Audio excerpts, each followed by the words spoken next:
ሰላም ውድና የተከበራችሁ ውድ የሀገሬ ልጆች ሰላማችሁ ያለበት ብዝት ይበል። ሰላምን ፍቅርን ለሁላችን ያብዛልን። ሰላም ለሀገራችን፣ ሰላም ለሕዝባችን ይሆንልን።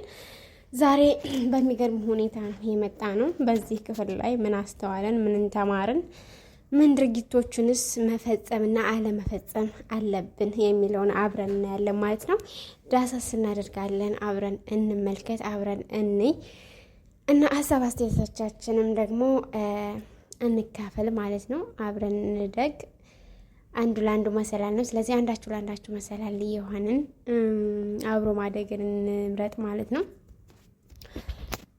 የኤፍራታና የያፌት ሰርግ ቢሰረዝም ነገር ግን ያፌት ነገሮችን ተንኮለኛ ሰው ተንኮልን ስለሚያውቀው ተንኮለኛ ሰው መልካም ነገር ስለማያስብ ያፌት አስቀድሞ ኤፍራታን አስፈርሟት ነበር። ጽዮን ራሷን አነቃች ወይንም ራሷን ስታ የነበረች ልጅ ራሷን የማታቅ ልጅ አሁን ላይ ወደ ኖርማል ማንነቷ ተመልሳለች። የሰርጉ መቋረጥ ለነሱ ደስታ ሆኗቸው ሳለ በድንገት ግን ኤፍራታ የናታንን ቀለበት አልቀበልም ባለችበት ሰዓት እሱ ዝግጅቱን ጨርሶ ነበረ። ስለዚህ ትላንትና በፍርድ ቤት ተጋብተናል ወይንም ተፈራርመናል በማለት ስትላቸው ቅስሙ ይሰበራል። ናታን ተስፋ ቆርጦ እሷ በቃ ከኔ ልቧን አውጥታለች ወይንም ከኔ ጋር ፍቅር የላትም፣ ስለዚህ እየተጫወተችብኝ ነው በቃኝ በማለትም ተስፋ ቆርጦ ወደ ቤቱ ይመለሳል። የያፌት ያክስት ልጅም ማስቲካውን እያጫወተ አንዳንድ ነገሮችን ጣል እያደረገባቸው የናታንንና የቢንያምን ፊት እንዴት ባየኸው እያለ አንዳንድ ነገሮችን እየነገረው ያፌትም ከተኛበት እንቅልፍ ነቅቶ ለዚህ ዋጋቸው በእጥፍ እንደማስከፍላቸው ንገሪያቸው በማለትም ይላል። ጽዮን ነገሮችን ለማስታወስ መሞከሯ በጣም ደስ ይላል።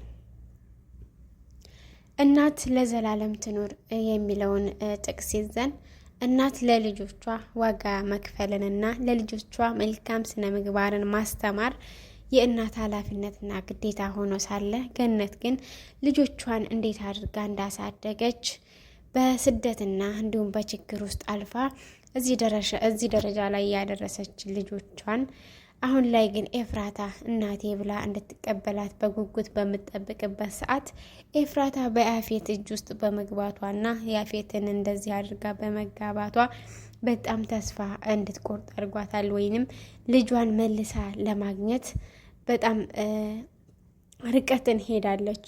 ልጇን እንዴት አድርጌ ማግኘት እችላለሁ የሚለው ሀሳብ ከአእምሯ ውስጥ ሊጠፋ አልቻለም። ኤፍራታ ለእናቷም በዙሪያ ላሉ ሰዎችም ሰቀቀን ሆናለች ማለት ነው። ያፌት እስከ መቼ ነው ተንኮሉን አጣጥሞ የሚኖረው? ተንኮለኛ ሰዎች ከተንኮላቸው ሊማሩበት ይገባል። በዚህ ፓርት ላይ እንኳ ተንኮለኛ ሰዎች ሲቆጡ ወይንም ከተንኮላቸው ሲማሩ የሚያሳይ አንድም ነገር አላየንም። ስለዚህ ቢስተካከል የሚል አስተያየት አለን። እናት ማንኛውም ነገር ለማለፍ ከፈለግህ የማታልፈው መንገድ የለም። እመን እንጂ አትፍራ። ነገሮችን ለመጋፈጥ ከፈለግህ ሲስተመኛ ሁን። በሲስተም ነገሮችን ከተጋፈጥህ የማታልፍበት መንገድ የለም። አንድ ሰው ጨካኝ ቢሆንብህ አንተ ርህራሄን አሳየው። አንድ ሰው ለአንተ መጥፎ ተግባር ቢያደርግብህ አንተ ለሱ መልካም ነገርን አድርግለት። በዛን ጊዜ መጥፎ ሰዎችን ወደ ጥሩ ነገር መቀየር እንደሚቻልና መጥፎ ድርጊቶችንም ማለፍ እንደሚቻል ለልጆቿ ለዳግምና ለኤፍራታ ካሁን ቀደም ነግራቸው ነበረ። እናት ለልጆቿ መልካም ፍሬን ትዘራለች። እናት ለልጆቿ መልካም ዘር እንዲፈጠር ጥረትን ታደርጋለች። ገነትም ልጆቿን የማበረታታት ስራ እየሰራች ነበረ። ዳግም በእናቱ ተናዶ ምግብ እንድትበላና ራሷን እንድትጠብቅ ቢነግራትም በእናቱ ተናዶ ይወጣል። ኤፍራታ በወንድሟና በናታን ስላስፈራራት ከያፌት ጋር መፈራረሟ ምን አይነት መዘዞችን ይዞባት ሊመጣ ይችላል? በጣም ሊከብድ ይችላል ወይንም ሊቀል ይችላል። የያፌት አክስት ወይንም ያክስት ልጅ ስለ ያፌት ምንነትና ተግባር ያልተረዱት እንዴት ነው ነቅጠህ ነው እንዲያገባት በማለት ሲልም ያው ነገሮችን አውቄ ለመጋፈጥ ስለምፈልግ ነው ቢልም ነገር ግን ያፌት ሊነግረው ፈቃደኛ አይደለም። ያፌት በውሸት ኤፍራታን እያስፈራራትና ለማግባትም ውሳኔ ላይ የደረሰበት ሂደት ተገቢ አይደለም። ስለዚህ በህግ ውስጥ ጥላ ውስጥ እያላችሁ ነገር ግን ህግን ሳታገኙ ወይንም ፍትህን ሳታገኙ መቆየት ላይክ እንደ ኤፍራታ ስንቶቹ አሉ የሚለውንም በዚህ ድራማ ውስጥ ማየትም መስማትም ተግባራዊ የሆኑ ነገሮችንም መገንዘብ እንችላለን ማለት ነው። ቤዛ ነገሮችን ቀይራ ናታንን እየመከረችው ትገኛለች። ጽዮን ሉሊትን በድንገት እንደ ራሷን በሳተችበት ሰዓት የሉሊት ተግባርና ያደረገችባትን ነገር ታያለች።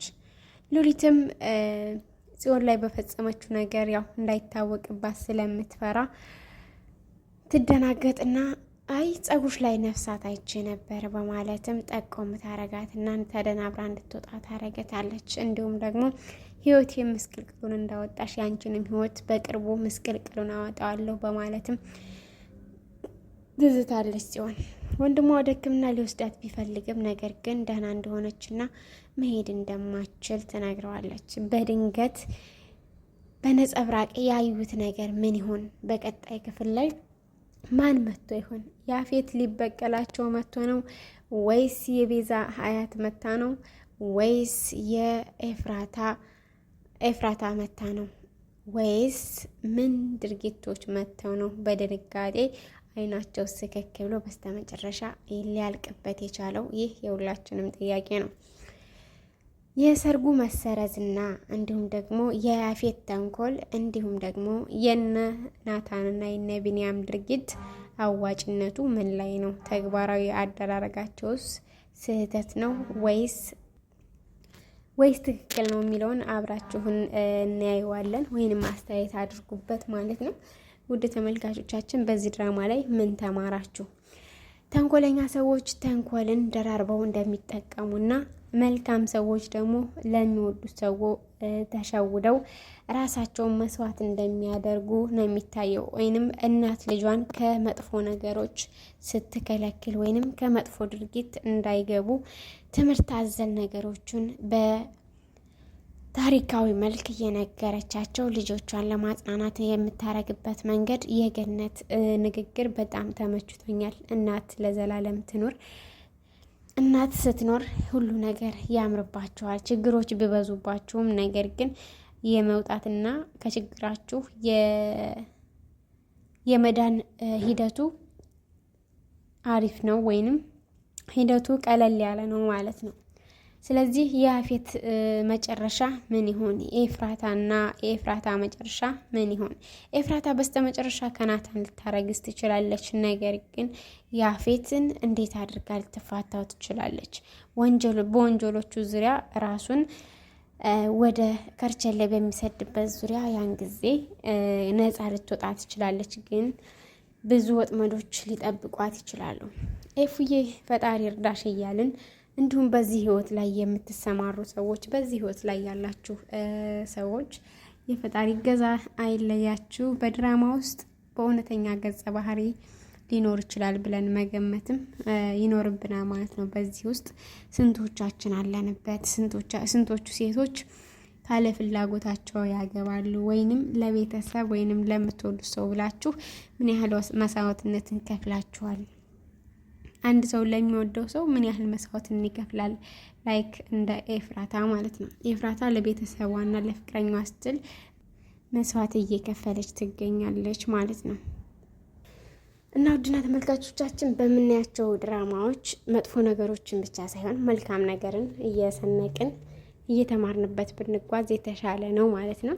የቤዛ መቀየር፣ የጽዮን ማስታወስ እንዲሁም ደግሞ ኤፍራታ የናታንን ቀለበት አልቀበልም ማለቷ እንዲሁም ያፌት በቀልም በበቀል ላይ መጨመሩ እንዲሁም ሔዋን ራሷን መስዋዕት ከፍላ ስራዋን ለማክበር የምታደርገው ጥረት እንዲሁም ደግሞ በስተመጨረሻ እነ ናታን ወይንም እነ ቤዛ ቤት እየመጣውና ያስደነገጣቸው ነገር ምንድን ነው የሚለውን በቀጣይ እናያለን ማለት ነው። ቤታችንን ቤተሰብ የሆናችሁ አበረታቱን። በራሳችን ስራ እስከምንመጣ ድረስ ወደ 10K አጠጋጉ ማለት ነው። ሰላምን ፍቅርን ለሁላችን።